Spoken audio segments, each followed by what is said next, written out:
Hey everyone, I'm your host Mike Dano, and welcome to Freedom Live. And it's broadcasted from Voluntary Virtues Network. I'm your host, so I'm really excited to be here, and I really want to give a special thanks to Mike Shanklin, who made this all possible. He's worked really hard, and he's got a vision on spreading peace and freedom and prosperity to a wider audience. He's got a really wide range of hosts that I think you guys will really enjoy. So I want to start the show off and talk a little bit about me and how I became a voluntarist. So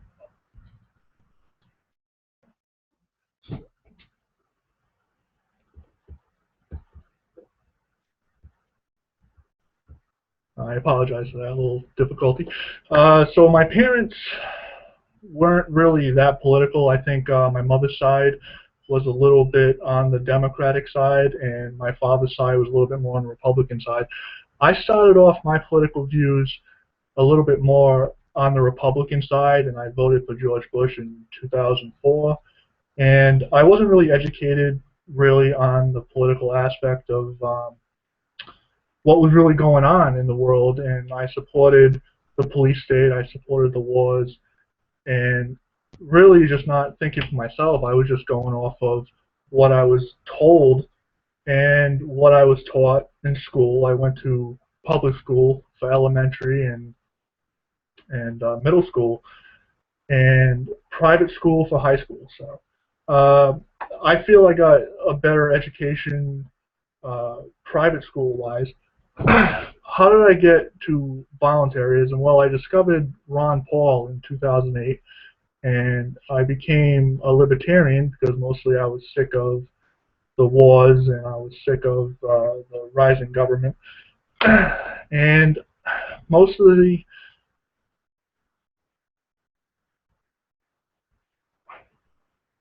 mostly I think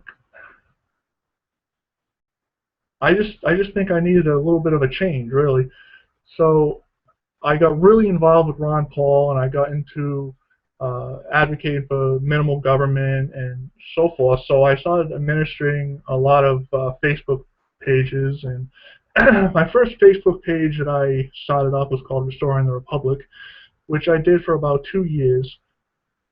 And then afterwards, I met Mike Shanklin, and he made me an administrator to Statism and Slavery, which really helped me to grow from there. And I found Larkin Rose on YouTube, which he really pushed me over the edge to voluntarism. And Larkin was a super, super guy. I met him last year on PorcFest. So I share a lot of his views. You know, I love Stefan Mano and Jeffrey Tucker and Josie Wales, who will be a guest in a few weeks on my show, who was just really, really huge influences on me. And so Mike, he allowed me to become a panelist on Triple V, which I really enjoyed. I did that for a little while. so so I think that's really the gist of it. And what I really want to do is, instead of playing the political game, I really want to get more involved in getting people to give up their belief in government. I think, to me, that's really rewarding, and it's great when they come to me and they say, you know, thank you so much for helping me. I think that's the most rewarding thing possible. So that's it for me. I really want to just jump into the topic at hand, and this is probably the most controversial topic. And it's interesting that I picked this for my first show. And I'm going to discuss feminism and the women who give feminism a bad name. And I really want to stress that I want to talk about both sides of the coin on feminism and where I stand, first and foremost. And feminism is a topic that I don't subscribe to, and a lot of people don't subscribe to. And I live with a girlfriend who is an anarcho-communism. I'm sorry, anarcho-feminism. So I understand the issues. I understand fighting for women's rights and equality. That is, I'm all for that. And I understand, I understand that it's not a really popular topic, especially among individualists and anarcho-capitalists and whatnot. So, um, my whole view on feminism is if women want to push for equality and they want to stand up for equality both for men and women, I think that's great as long as they're not doing it by way of government and using the force of government. So with that being said, what are the goals? Well, the goal I think is freedom. I think the goal is equality, and the equality comes with getting freedom in the workplace, getting freedom just in society.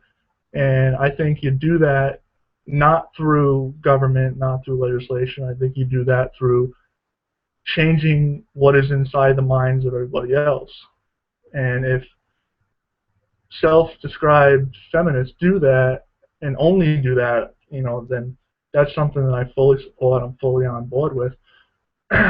Me personally, I look at uh, from an individual standpoint, I don't see people as members of groups. I'm not for minority rights. I'm not for women's rights. I'm not for gay rights, because what that implies is you're giving special rights to certain members of groups, not to other members as a whole.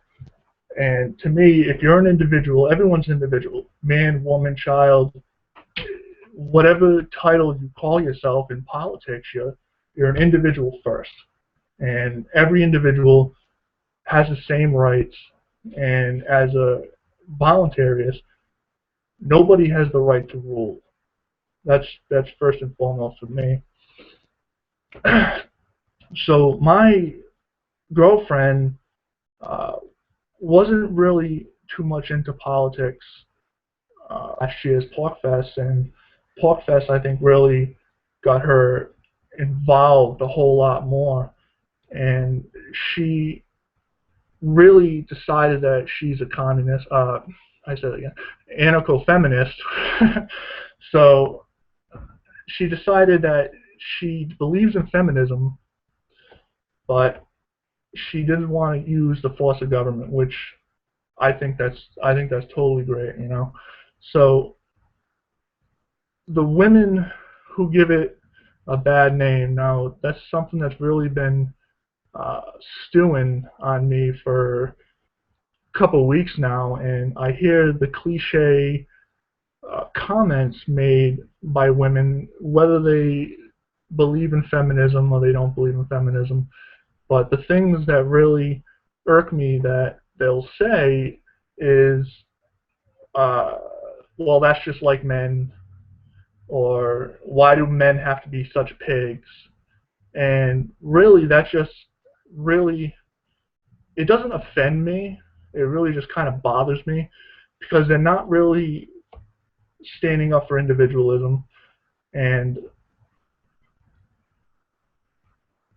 those those words really resonate to a wide audience, and they hear those words and they instantly think that that's feminism, and it's not feminism. Feminism is about women's rights and equality, and it's not about hating men, because obviously, I wouldn't be, living here with her if she didn't like men, or if she thought men were gross. It's just, it's such a ridiculous thing, but in reality, it's the actions of the majority of people that really give a movement a really bad name. And as far as anarchists go, the majority of the people on the planet think that anarchists are people that flip cars and they throw Molotov cocktails, but it's never the case. It's not true at all. Because anarchists, true anarchists, people who believe in freedom and property rights, those people are the ones not flipping cars, not throwing Molotov cocktails, not acting violently. Those people are just punks who do those things. But that's what people associate anarchists as being. So I really stress pushing the individual ideology with people and just telling them that, you know, you shouldn't be taking the actions of a few individuals and projecting that out to everybody else. So what's the future for feminism or anarcho-feminism? I think there can definitely be a future. I think society has a place for these people, and I think once everybody understands individual freedom, I think there may come a time where individualism will take over and equality will be had through that.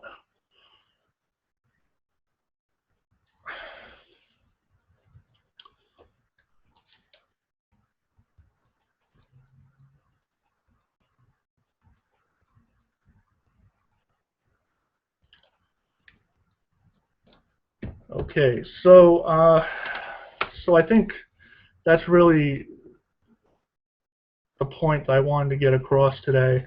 So the show is going to end a little early, but I do want to give a plug to White Cloud, and we will be at PorkFest if you're going, and we'll be at Site 42, me and Mike Shanklin, and you know, we hope you stop in, we hope you sign up. And I also want to give another plug to Statism of Slavery. We're at 198,000 views, and you know, help grow the page a little bit more. We're the largest anarchist site on Facebook. So friend me on Facebook, Mike Dano, and thank you for tuning in to Freedom Live, broadcasted from Voluntary Virtues Network. Have a good night. Bye-bye.